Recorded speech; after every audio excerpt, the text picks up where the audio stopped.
Hello. Today, we'll be showing you how to perform a subcutaneous injection. Prior to performing your subcutaneous injection, you'll need to gather all the proper supplies. You'll want to ensure you have a syringe of the appropriate size, cotton ball and Band-Aid in case there is a bleed, an alcohol prep pad, a sharps container to dispose of your syringe when you are done, and of course your medication. Before moving forward with your injection, you also need to select an appropriate injection site. You can see here on the front view model that there are injection sites in the stomach area and in the thighs. These may be more useful for those performing a self-injection. For those who have assistance, you can see spots on the back view model on the upper arm or the upper gluteal area where it can be easier to do an injection if you have assistance. When performing a subcutaneous injection into the lower stomach area, it is important to stay at least 2 inches away from the belly button. It is also good to remember to rotate injection sites to prevent any buildup of scar tissue, as well as to ensure proper absorption of the medication into the tissue. Prior to the injection, please make sure you wash your hands with both soap and Boxin.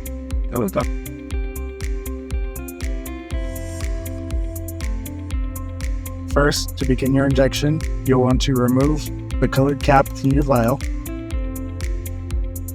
and take an alcohol wipe to wipe down the rubber stopper for 30 seconds and allow it to air dry prior to drawing up your medication. Next, you'll want to wipe down the area of skin where the injection will be placed.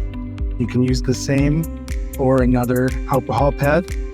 Wipe the skin for 30 seconds and allow it to air dry prior to doing the injection. For each injection, make sure you use a new and unbent syringe. Also, make sure you take off both of the colored caps from the syringe as well. Prior to withdrawing the dose from the vial, an equivalent amount of air will be injected into the vial to equalize the pressure of the vial. This will make drawing the desired dose easier and avoid causing any pressure into the vial. For this example, we'll be drawing up 10 units of air.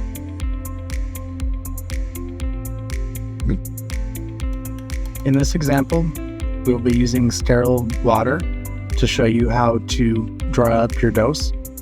You'll want to take your syringe with the plunger pulled back to your measured dose, insert it directly into the rubber stopper, and insert the air that is in your syringe. Then you can pick up the vial and hold it between the index finger and thumb of your non-dominant hand and rotate the numbers of the syringe to be facing you, making it easier to draw up your dose. Using your dominant hand, you will pull back to get the dose required. Inspect the syringe for air bubbles, and you can use your dominant hand to tap the syringe to remove the air bubbles, or press the plunger in slightly to get the bubbles to go back into the loop.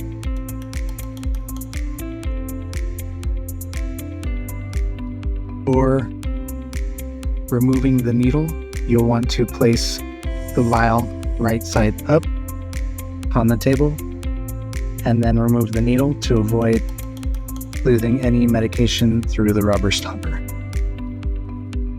Drawing up your dose, it is important to insert the syringe straight into the rubber stopper of the vial to avoid hitting the edges of the glass vial and bending the syringe.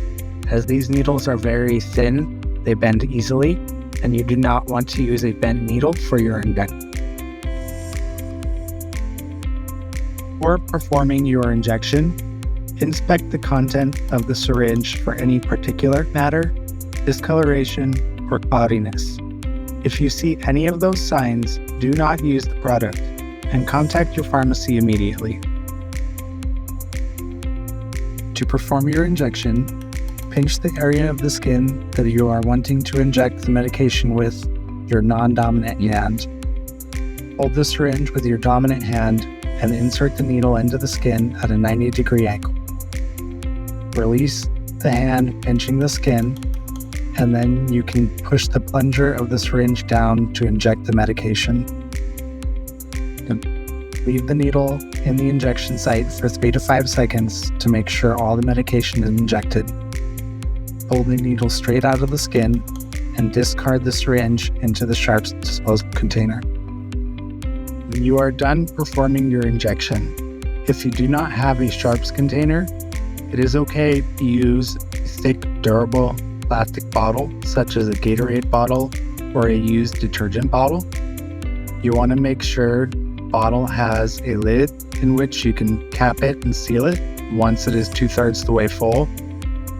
And after you've sealed the bottle, you'll want to tape the lid shut and mark the bottle with Sharpie marker or some other kind of permanent marker, writing hazardous sharps on the outside to indicate what the contents of the bottle are. It is important to note that in this video, we use the dart method to perform the injection, holding the syringe between your middle finger and your thumb and using your index finger to inject the medication. It is also alright to use other techniques, such as the one displayed here in this image, where you can hold the syringe between your middle and index finger and press the plunger with your thumb, while some people prefer to release the pinched skin with their non-dominant hand and hold the syringe straight with their dominant hand while they press the plunger using their non-dominant hand. You will want to use cotton ball or Band-Aid to clean up the injection site if any bleeding occurs. And remember to wash your hands again when you are done with your injection. For any medications that are kept in your refrigerator, please do not forget to return them when you are done. Thank you for joining me today to learn how to perform a subcutaneous injection. I hope this video was helpful and informative, and thank you for choosing Contigo Compounding Pharmacy for all of your compounding needs. If there are any remaining questions, don't hesitate to give us a call and we'll be happy to help.